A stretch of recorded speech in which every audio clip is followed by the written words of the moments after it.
Right, so as mentioned, I'm Paul Beech. I'm one of the directors of Pimoroni in Sheffield.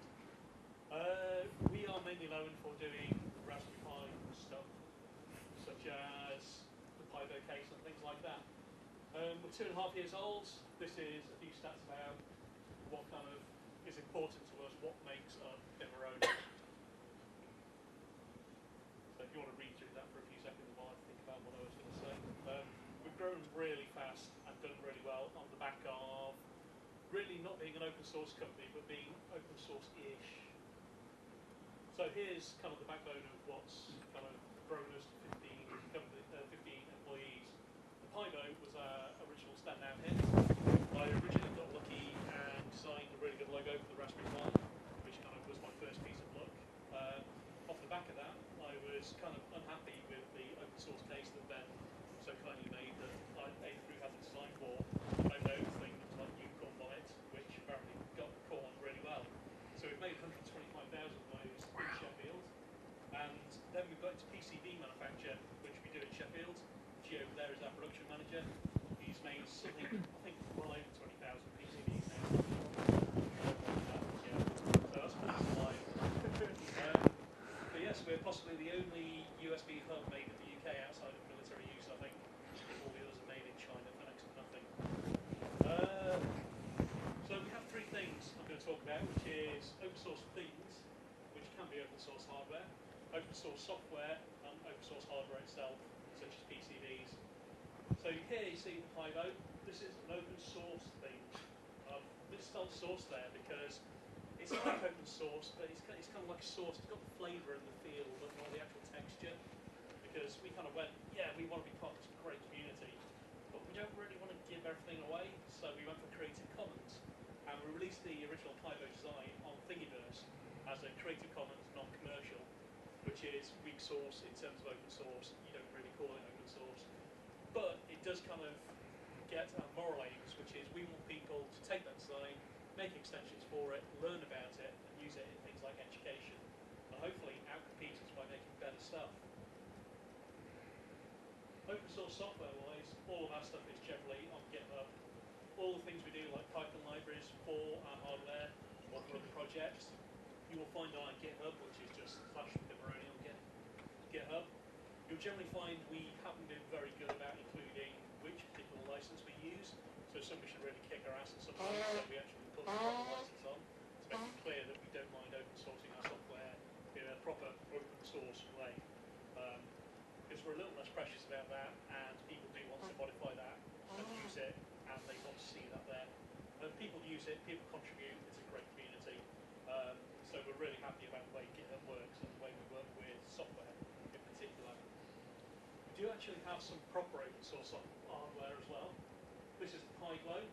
Again, that's up on GitHub as Eagle files, which, while Eagle is an open source software, all the source files we use to create the Pivo are available, are there. Again, don't look too closely about what license we apply to it. You need to put a proper open source hardware license. We mainly open source this because I think Ben dared us to. I did.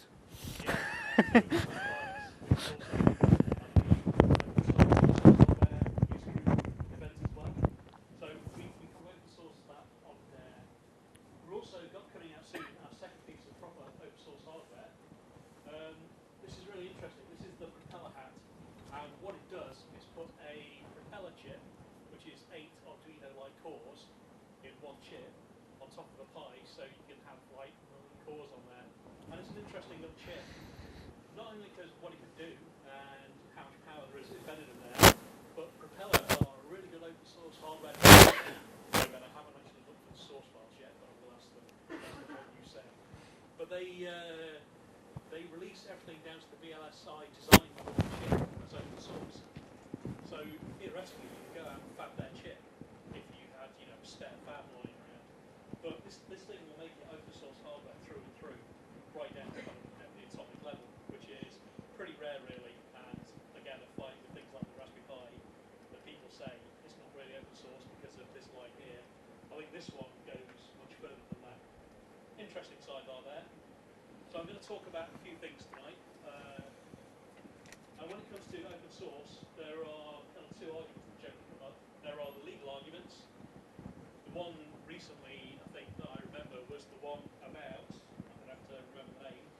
there is a piece of software which is used for indexing words phonetically, and this was recently open sourced, the third version of it.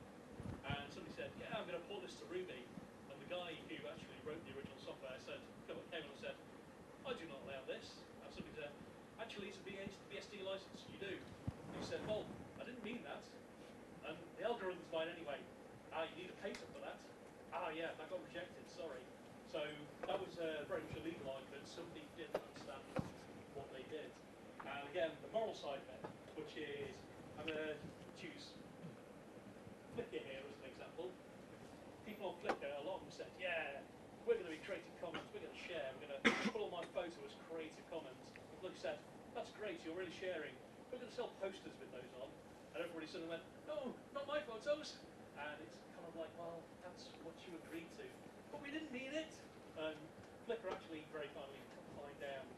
And in the first case with the software, the guy who was going to do the root thought again said, turning it from a legal thing where the good thought, it says, well, actually, because the original author says he's not happy with this, possibly didn't mean it, I'm not going to pursue it, because morally I don't think that would be defensible, and we're a better community than that. And again, Flickr on the other side responded to public pressure and said, okay, Creative Commons, yeah, maybe that's a bit kind of, velociraptorous, and decided not to publish the Creative Commons things on posters, canvas and mugs, and other things like that. So, Pybo, as we said, we went for the halfway house, kind of slightly open sourcey Creative Commons license. And what we found was that it didn't really matter to the evil people. I don't think they were particularly evil, but we did find people downloaded it from Thingiverse and just made the cases and then started selling them. And we kind of sidled up to them and said, actually, no, that's not. Most of them responded well. I think the best one was, in this case here, these guys started off just downloading that Creative Commons thing. Can you hear me now? Downloading that Creative Commons thing and making their own cases. We said, hang on guys, that's not particularly cool. And they went away and just came back with this really crazy design of their own and said, right, we'll sell this. And I think they're doing very well out of that. So that's one thing where actually not properly open sourcing actually produced something different, which I'm kind of happy about, even though it's not the perfect way to go. Incidentally, there is a great slide deck to look at from Hackcelerator in Shenzhen called 12 Wares to Avoid, which when you're making products, it says, here's the reasons which may stop you being successful. And one of the things is we have a laser cut case made out of layers. It's quite easy for people with a laser cutter to actually replicate that. So we have a hard time really kind of sitting and saying we own layers, because we don't own layers. It's a very old construction technique. It precedes laser cutters. And really, we only kind of go after people who are looking for the money, looking for the sales by direct copying the best things we've done, rather than people who are just constructing things that look a bit like it or use the same techniques. Again, the legal versus the moral thing. I think one of the trends we've seen as well between Adafruit and a number of other things is that trademarks are the kind of go-to legal mechanism. I've explained why Creative Commons didn't really help us in any great respect. We kind of went halfway house but didn't get the benefits of it, because the people who are going to go out and ignore that license will just do it. They won't ask you for permission. Often you won't find out about it. When I was at Maker Faire in Shenzhen with Aaron over there, I was on the stall and one guy excitedly came up to me and said, "Oh yeah, my friend, he copies your case." And he was really proud about it. It was kind of like a thing. I'm meeting the guy whose case my friend copies, which is really interesting because it wasn't a case of them thinking it was morally or legally wrong. It's just how things work out there by and large. Anyway, the thing we tend to rely on these days are things like trademarks, Adafruit in particular, with things like NeoPixels, protect their stuff through that because things like WePo respect that worldwide. And when you talk to Amazon and eBay and even AliExpress, you can say, I have a trademark, please remove this. They will do it. Another sidebar here. I think things like the DMCA, I originally thought the bit of that where you can take it down and if somebody says, I warrant that this is not actually an infringement, so it goes back up on the internet, are good things. But after looking into it a bit and the mechanism it works through, it's actually quite asymmetrical. So the DMCA, if somebody says, right, I think that's copyright infringing, please take it down, when you put it back up, you're affirming that it doesn't infringe any copyright. So you're automatically perjuring yourself if somebody else unrelated to the first claim comes along. So what I thought was a kind of good provision for policing the internet actually turns out to be a bit asymmetrical and, again, evil. So there's some of the things we've kind of bumped into in our journey of exploring kind of open source-ish things. And what we've found is that doing open source and not doing open source isn't really the issue that we thought it was. And maybe we should be a bit more outgoing with the stuff we do.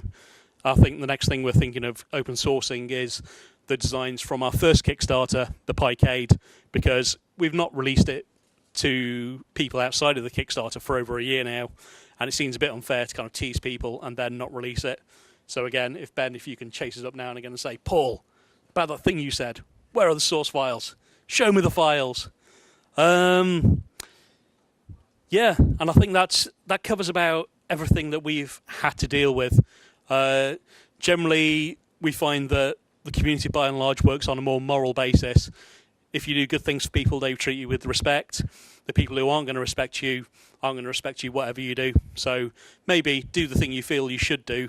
And when you put things out under a license, make sure you really believe in that license and understand what you're giving away, what you're keeping, and what the implications are.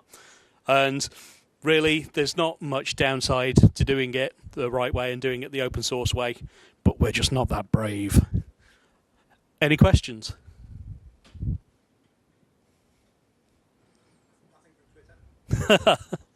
Yes. I think because it's easier to sell hardware than software, it's easier to open source software than hardware.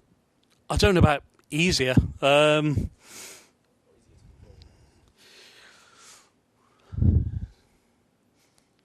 Easier to control. Hardware a bit, because the old saying goes, hardware is called hard for a reason. And some of that's true, and certainly a lot of the kind of out-and-out Pibo copies where they've just downloaded and cut and made, and even said Pibo in the kind of eBay sales, the quality has not been that good. Some of them have been downright atrocious. People probably still buy them because I think they're a lot cheaper than us, because we employ a lot of people, we do really good customer support, and that costs a lot more, as well as being in Sheffield, which is pretty much like Monaco in terms of kind of rates and rents and wages and things.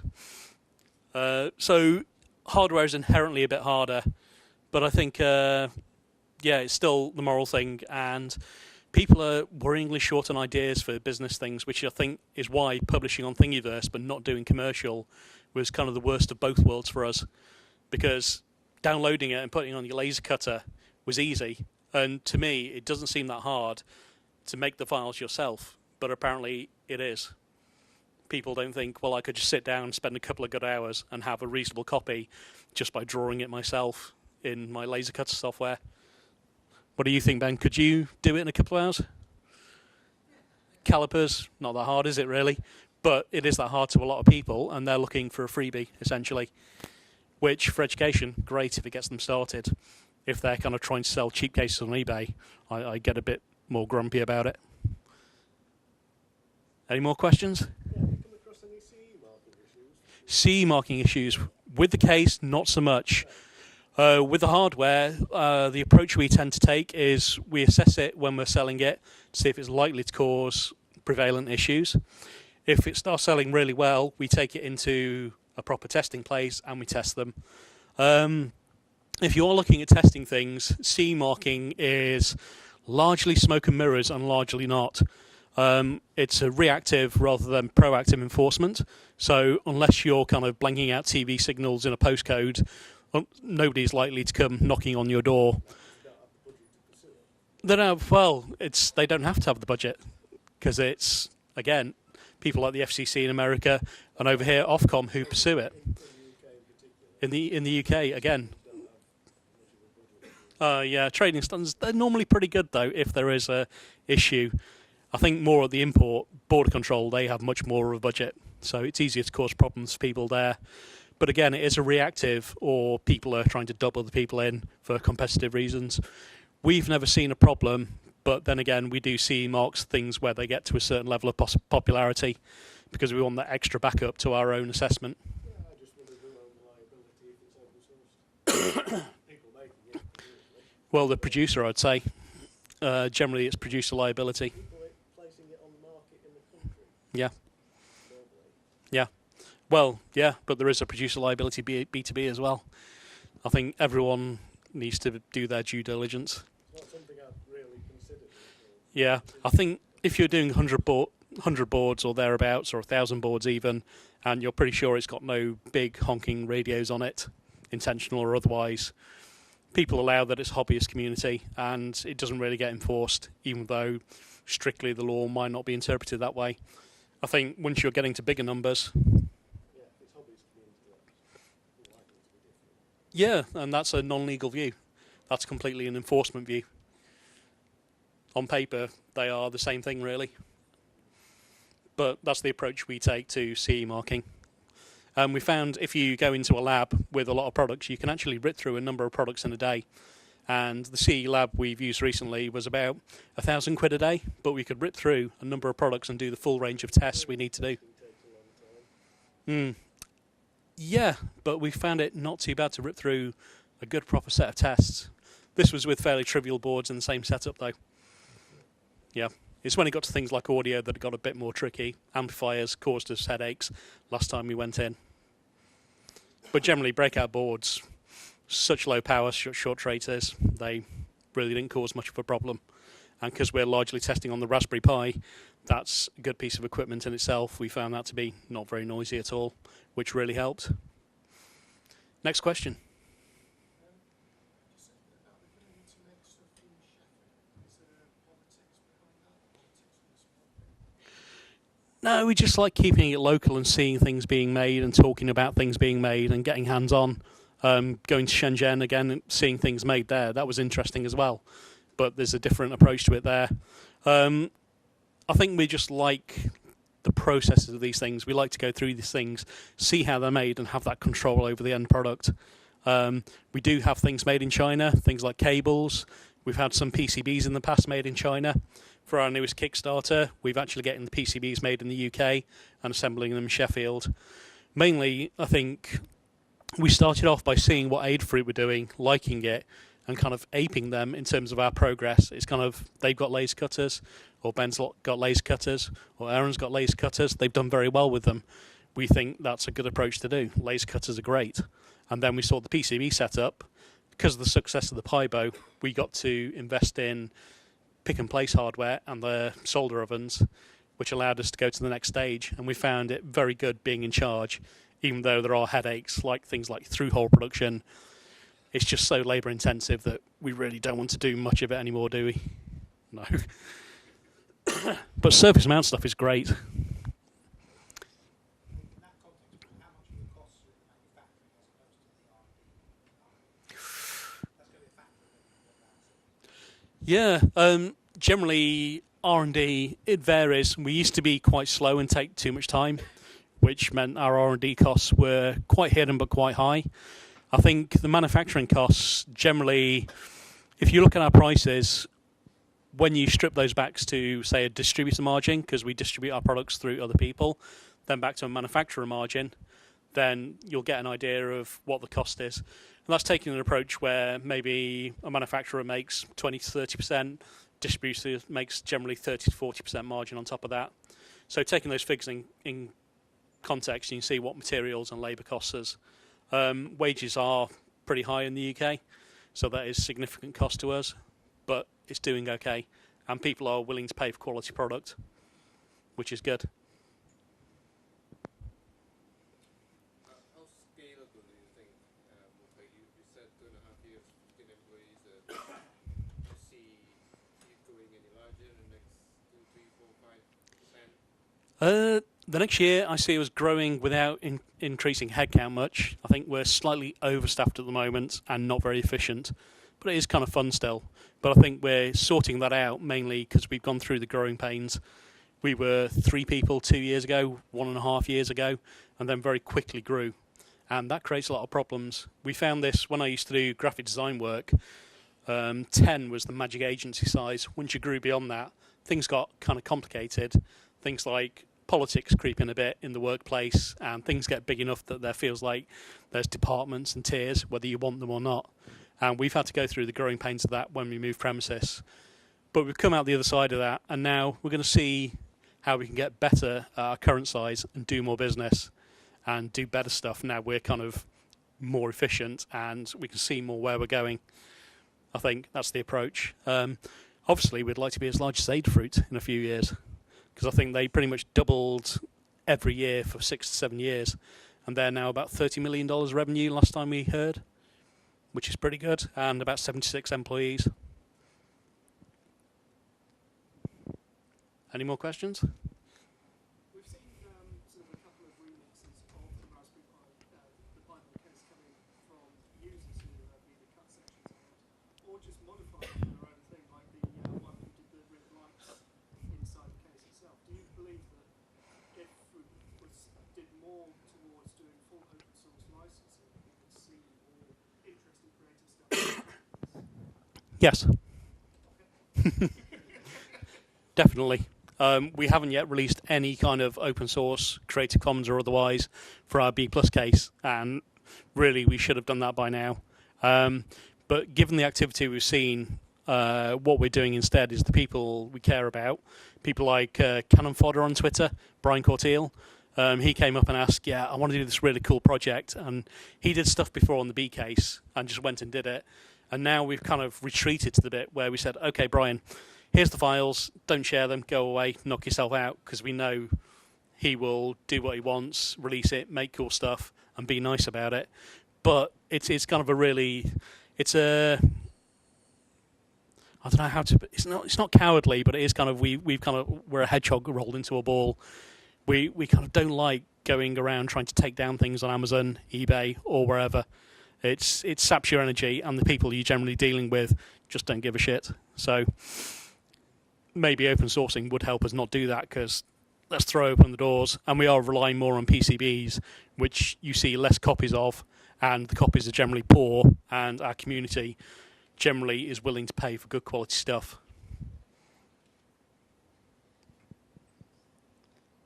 Any more questions? Oh, one more, please. Yeah. So we've seen the whole thing kick off even Adafruit before Raspberry Pi. I think it was mostly Arduino stuff. Yep. And that's originally from Italy as well. So it seems the Europeans are holding up on Arduino Raspberry Pi inventions. Do you have a view on that, on why, for example, the actual Silicon Valley, where the original silicon comes from, or the microprocessor revolution, now seems to be not doing the Arduino Raspberry invention?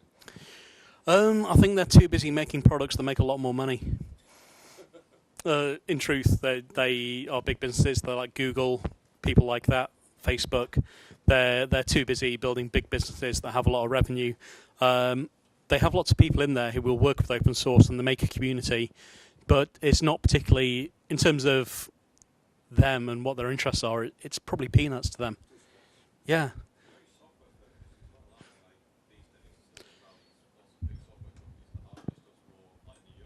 Yeah. It seems, yeah. It's spread around. It pops up all over the place. Obviously, there's SparkFun in Boulder. And again, they open source hardware, a lot of their boards. They just stick the Eagle files up. Nobody really copies them. We kind of think, well, why don't we make the breakout board? Because we could do it cheaper than we could buy it from SparkFun. But it wouldn't feel very sexy or nice or good. We wouldn't walk into work and be happy about what we're doing. So again, it's a moral thing. But I think, yeah, they're too busy doing that stuff. But then the maker scene is really big over there. But then it's the whole maker thing. And even if you look at what Kickstarter's taken in revenue, it's tiny compared to what Silicon Valley is doing in terms of business. Because I think the maker community numbers in small billions probably, if that. And again, it's just not even on their radar for by and large yet.